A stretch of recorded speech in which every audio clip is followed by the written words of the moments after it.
This is taking a really long time today, isn't it, Charlie? Actually, my name is Michael. I wasn't talking to you. Well, who were you talking to? My IV. You have a name for that thing? We're very close. So, why Charlie? It's a long story. Well, I don't think we're going anywhere for a while. He was the first man that I ever loved. Oh, shit. My first love was named Charlie, too. Charlene. Well, you know, everybody called it. I get it. Thank you. Yeah, well, it was a high school thing. I was in college. He was a professor of 18th century French literature. Yours? Cheerleader. So, French literature, huh? I didn't realize I was in the company of such a smarty pants. Whatever. I spent so much time daydreaming about the venerable Charles Andrew Diggs that I nearly failed. Whoa.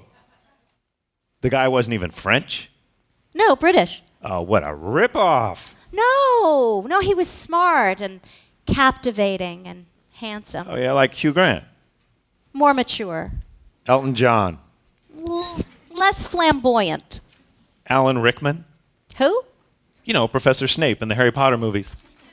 I haven't seen those movies. Oh, I see. Too lowbrow for you. No, I didn't mean it like that. Well, he also played Rasputin. You know, the mad monk of the... I know who Rasputin is. Oh, just making sure, smarty pants. Wouldn't want you to embarrass yourself at the next Mensa meeting. So, let me guess. While you should have been listening to the great professor go on and lecture about, I don't know, what, great romances and peasant uprisings, you were dreaming of the day he wished you away to his little chalet where he pours you a glass of brandy and you sit discussing the poems of Baudelaire next to a roaring fire. You know Baudelaire? I like some of his work. Such as? Le Guignon is my favorite. Mon fleur épanche à regret son parfum du calme au secret dans la solitude profonde. Show off. You started it. Do you know any other French literature? I saw Les Mis on Broadway. Does that count? Not exactly. Well, there you go, being all highbrow again. Enough with the highbrow, lowbrow stuff. What about eyebrows? I lost mine once. I lost my hair twice. Dry mouth and nausea? Check and check. The temporary blindness. Oh, all the freaking time. So, did you even win the heart of the great professor? I don't remember.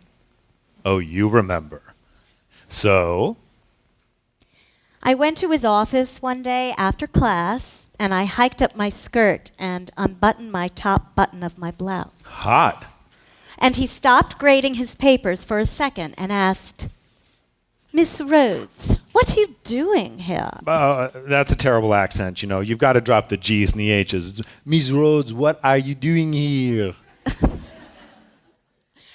And I told him I wanted to do something for extra credit. Oh, geez, cues the cheesy porn music. He smiled, so I went for it and tried to kiss him, but I tripped. Oh, no. Mm-hmm. Yeah, and ended up puckering up to the floor instead. I wanted just to apologize and get the hell out of there, but what I actually said was... No, you didn't. Yeah. Sorry, Charlie.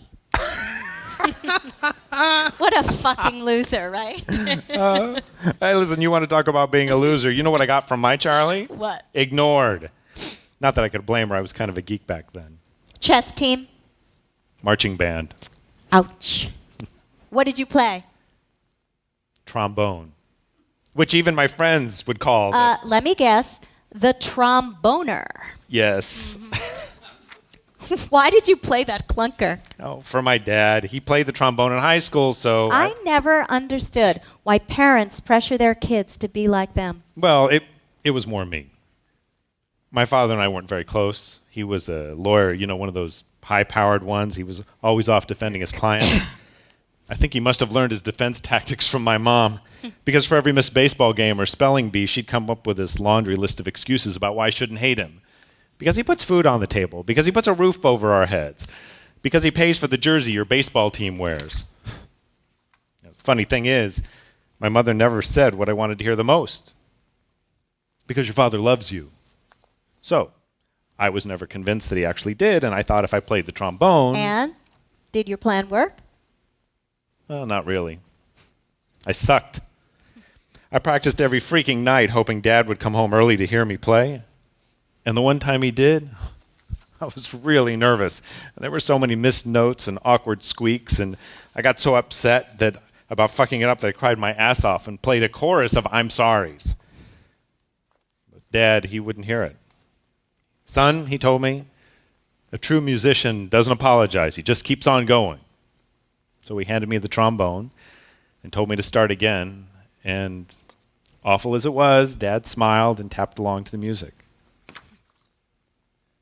Oh, he didn't say it, but he didn't need to. I knew he was proud of me. I knew he loved me.